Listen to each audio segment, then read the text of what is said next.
What are some very comforting facts? India's tiger population grew from 1,411 in 2006 to 2,967 tigers as per the 2018 census. Based on the best available information, tiger populations are stable or increasing in India, Nepal, Bhutan, Russia, and China. But much more work is needed to protect this species if we are to secure its future in the wild. Cheetahs are very shy animals. So, some zoos give them support dogs like those for humans. It's the cutest thing ever. The biggest reason for this is that cheetah's vision likes to hyperfocus. In a crowd like ones at the zoo, they would get anxious looking at each individual, and would try to analyze each person, which can be very stressful for them. Dogs are very good at reading groups and crowds. They pair a dog with the cheetah to rely on emotionally. If the dog is calm, the cheetah will trust them that there's nothing to worry about from those crowds. Most seahorses are monogamous and mate for life. Young seahorses actually go on dates with their prospective partner before settling and starting to procreate. They can also be seen swimming in pairs with their tails linked together.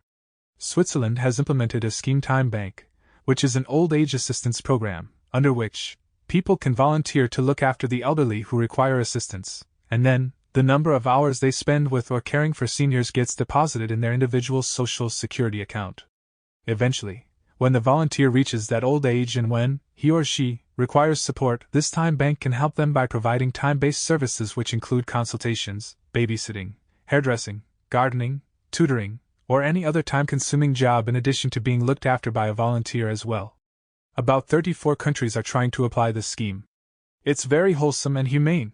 Know that really embarrassing thing you did? Well, there's a high likelihood no one else remembers it.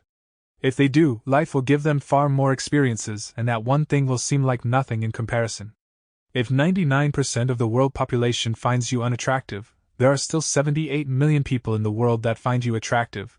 That's a lot of people. Crows will let other crows know if you're a good person. Feeding a crow in your backyard can quickly grow to multiple crows over time since the rumor spreads, and nearby crows in your area will know you as a human they like. They can also be known to be protective of you and even bring you gifts.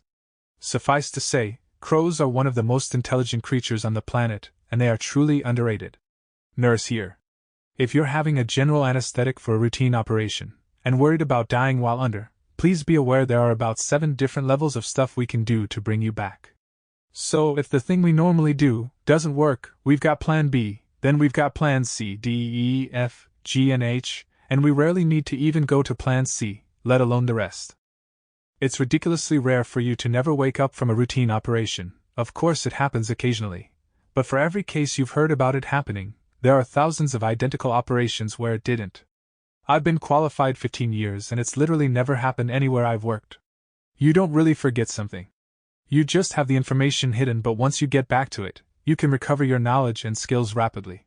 I've had a huge break from learning German, but a few days ago I went back to it, and I'm already on a similar level I was, despite the fact I was certain that I forgot everything. The most amazing miracles that stopped nuclear disaster aren't the ones featuring the US and USSR but India and Pakistan. They've had nukes for 40 years now and hate each other fanatically. Furthermore, their nuclear arsenals are controlled not by generals or statespeople but captains. And yet, the human species is still approaching 80 years without a nuclear war. This tells me, when all is said and done, we love life more than we hate each other. You can talk to your pet rabbit by quickly pushing your lips downwards and upwards as if you were trying to look up your nose in a mirror. Do it quickly and you're chatting. It mimics the nose movements they make, and you can see them wiggle their noses faster out of interest. Copy their rhythm too and watch them talk back. Also, stomping your foot like they do as well as turning your back on them when annoyed is understood too. If they have chewed something they shouldn't have, you can stomp one foot and turn around with your arms folded. Have a look over your shoulder to make sure they see you. They should come to check on you, and if they don't, stomp and make sure they see your back is turned. Eventually they get it, and come over to make sure you're okay. Then let the nose waggling commence. You can expect them to do the same to you as well, like when you clean their enclosure. The pollen that bees collect on their legs as they pollinate flowers are called pollinator pants. So next time you see bees hard at work, take a look at their legs, and you might be able to see the pants depending on how much they've pollinated. You know how dogs get down in front with their butt in the air when it's playtime? That's called a play bow, and it's a common signal for play in the animal kingdom. A guy once watched as a bear wandered up to his dogs and, After the animals investigated one another, they all kind of did the play bow and proceeded to romp around the area having a blast. They would repeat the motion occasionally to confirm with each other that yes, they were still playing, and in the case of the bear, to signal to these new friends that fighting was not in the plans for today. The human stayed away and watched from afar because he was surprised the bear did not instinctually attack the dogs, and he didn't want to be injured if he disrupted playtime. Panda nannies are paid on an average $32,000 a year, receive free meals, transit and accommodations, and get to spend 365 days a year hanging out and cuddling with baby pandas. Adult cats only meow at humans. Kittens meow to get their mother's attention, but wild cats stop meowing at each other as they move into adulthood. However, pet cats have realized that their cute chirps have the same effect on people as mother cats. So meowing is basically a form of cat communication specifically for humans. Dogs follow you into the bathroom because they believe you're in your most vulnerable state, so they want to watch at the door to protect you.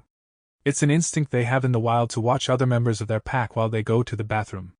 So next time you're wondering why your dog is watching you poop, thank them. Climate change is, in fact, getting better. Our current pessimistic projections say 3 degrees by 2050 instead of the original 6. We need to keep working, improving green tech, make fossil fuels economically unviable, but we've at least, apparently, avoided the apocalyptic extinction event scenario for now. Elephants bury the dead, and not just fellow elephants, they've been observed burying things like rhinos, cows, and even humans. What's more, they make offerings during the burial of food, flowers, and other colorful foliage.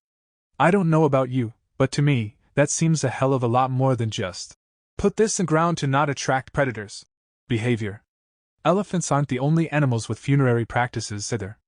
Chimps hold silent vigils, groom the dead, and engage in visitation, which often includes distress calls and whimpers that sound an awful lot like lamentations. They've also been seen ritualistically dancing at the onset of rain and near waterfalls. Crows, too, in fact. In keeping with how insanely intelligent they are, crows are known to gather around and hold vigils for their dead. There are some animals that are a lot more advanced than a lot of folks like to think. Some tribes of chimps are going through the Stone Age as I type this. This planet's going to be wild in a few million years. There are more trees in North America now than in the last 100 years, and harvest has not exceeded growth since the 1940s. The trees don't need saving, but we should utilize their growth for other reasons. Trees increase endorphins, protect local wildlife, increase biodiversity, bear fruit, reduce urban temperatures, sequester carbon in the soil, and of course, produce oxygen. Plane travel is very safe. That's why crashes actually always make news, because they're rare compared to automobile accidents, which seldom make news because they happen every minute on US roads. So you have nothing to fear if you are flying. The car ride to or from the airport is where people should freak out. Global poverty is at an all-time low, with some economists predicting we are on track to end extreme poverty by 2035. Extreme poverty is defined as those living on less than $1.90 a day. In 1990, there were 1.8 billion people living in extreme poverty. Today, there are 700 million. That's a decrease from 40% of the population to 20% of the population, despite adding roughly 2.5 billion new people to planet Earth in that time frame. That means people are living longer, happier, richer lives than any point in history. Families who would have lived and died within the same mile can now afford to travel to Disney World and be there in less than a day. Parents who used to bury their first 3 or 4 kids before they were 3 years old are now sending them to college. Families that would have starved during a drought now pump drinking water into their homes and purchase crops from once inaccessible regions year-round. Almost everyone knows about the sea otters holding hands, but what is less talked about is that sea otters have a built-in underarm pouch, and they keep their favorite rock in there. They use the rock to crack open clams. If you're worrying about what people think about you, rest assured that most of them probably don't think of you at all. They have their own issues to worry about, so you worry about you and your family, and forget the rest. Majority of spiders won't kill you, or even bite you. Spider bites tend to happen because the spider is being actively squished, which makes it want to fight back. I've held many random spiders and was only bit once in my 20 years. It was my fault though. It was a little jumping spider, and I was trying to multitask while holding him and accidentally squeezed him a bit. The bite was like a bee sting. I didn't die. Only spiders I've had concerns about are the black widow and brown recluse, but generally they won't kill you unless you keep messing with them and get bit multiple times. Babies and elderly are probably the ones who should be scared of these, though. This is one of my favorite facts. Giant sea squids were thought to be a myth until 2000 when one washed ashore. In 2004, one was photographed live. It helps me remember that just because I can't see something, it doesn't mean it's not a possibility. It also leaves room for magic and hope and something redeeming. All those people that told sea stories of the giant squid were vindicated, and that makes me feel hopeful that the good things and true things will all eventually surface.